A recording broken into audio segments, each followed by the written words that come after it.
Good morning children. आज हम लोग चैप्टर 4 समास के भेद में समास का तीसरा भेद द्विगु समास पढ़ेंगे। समास का जो तीसरा भेद है द्विगु समास। देखिए द्विगु समास में समस्त पद का पूर्व पद संख्यावाची होता है। समस्त पद का पूर्व पद पहला पद संख्यावाची होता है। द्विगु समास में पूर्व पद संख्यावाची होता है। इसमें विग्रह करते समय समाहार या समूह शब्दों का प्रयोग किया जाता है। द्विगु समास में पहला शब्द जो होता है संख्यावाची होता है। देखिए जैसे नवरत्न, नव क्या है? संख्यावाची है। नवरत्नों का समाहार, नवरात्रि, नवरात्रियों का समाहार। दो राहा, दो राहों का समाहार। त्रिभुवन, तीन भुवनों का समाहार। इसी तरह त्रिवेणी, चारपाई, पंजाब, नवग्रह, नवग्रहों का समूह। दो पहर, दूसरा पहर, तिरंगा, तीन रंगों का समाहार। त्रिफला, चौराहा, पंचतंत्र, सप्ताह। ठीक, तो इसमें क्या है? पहला पूर्व पद संख्यावाची होता है। द्विगु समास में पूर्व पद संख्यावाची होता है। चौराहा, चौमासा, चार मासों का समूह। ठीक। त्रिकोण, तीन कोणों का समाहार। शताब्दी, 100 शब्दों, 100 अब्दों, वर्षों का समाहार। चतुर्भुज, चार भुजाओं का समाहार। ठीक। समास का चौथा भेद है द्वंद्व समास। समास का चौथा भेद क्या है? द्वंद्व समास। द्वंद्व समास में दोनों पद प्रधान होते हैं। द्वंद्व समास में दोनों पद प्रधान होते हैं। इसमें पूर्व पद तथा उत्तर पद को जोड़ने वाले योजक शब्द जैसे और, तथा, या, व, एवं, अथवा आदि शब्दों का लोप हो जाता है। द्वंद्व समास में दोनों पद प्रधान होते हैं। जैसे भाई बहन, भाई और बहन। ऊंच नीच, ऊंच तथा नीच। घर बाहर, घर या बाहर। सुख दुख, हानि लाभ, पाप पुण्य। माता पिता, छोटा बड़ा, जीवन मृत्यु, दो चार, यश अपयश, देश विदेश। क्या है? दोनों शब्द प्रधान है इसमें, और इनके बीच में योजक चिन्ह लगा हुआ है। ठीक। पांचवा भेद देखिए कर्मधारय समास। पांचवा भेद है कर्मधारय समास। कर्मधारय समास में पूर्व पद तथा उत्तर पद में विशेषण विशेष्य। कर्मधारय समास में पूर्व पद तथा उत्तर पद में विशेषण विशेष्य अथवा उपमान उपमेय का संबंध होता है। उपमान उपमेय का संबंध होता है। अर्थात इसमें पहला पद विशेषण, तथा दूसरा पद विशेष्य होता है। जैसे नील कमल,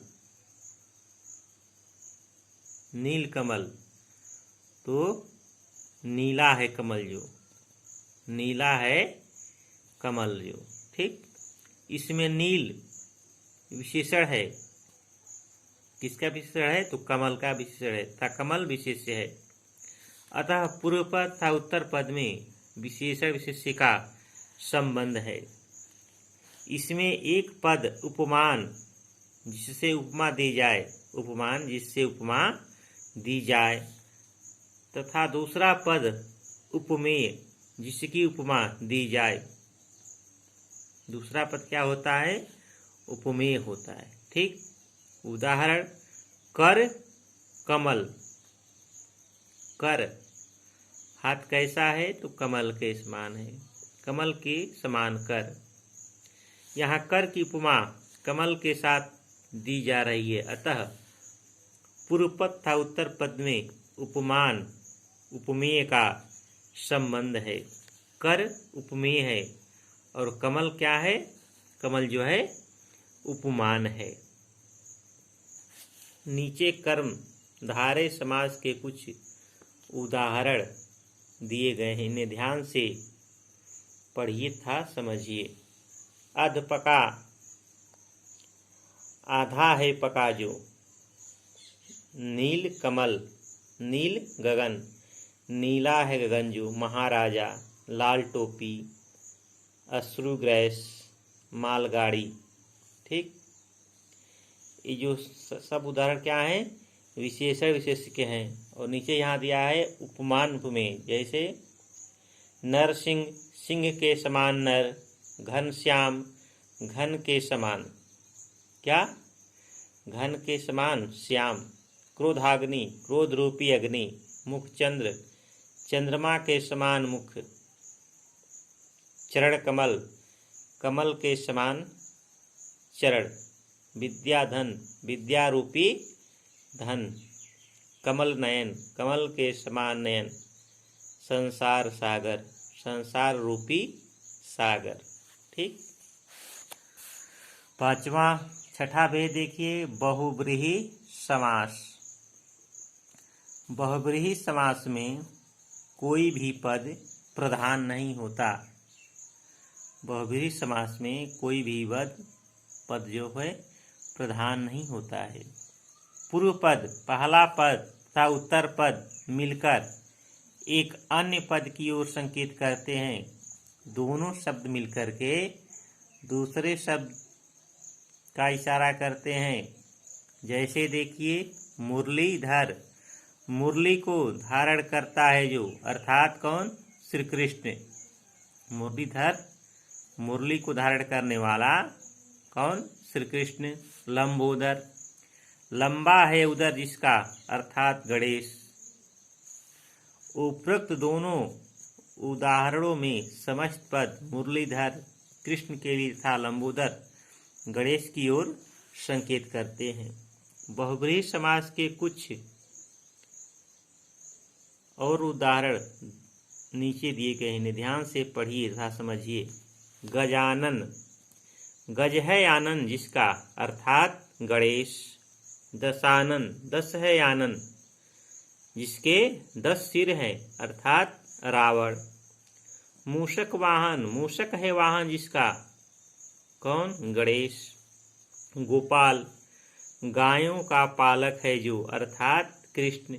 चक्रधर, 3 है लोचन जिसके, अर्थात शिव। पवन पुत्र नीलकंठ। चतुर्मुख एकदंत मयूर वाहन।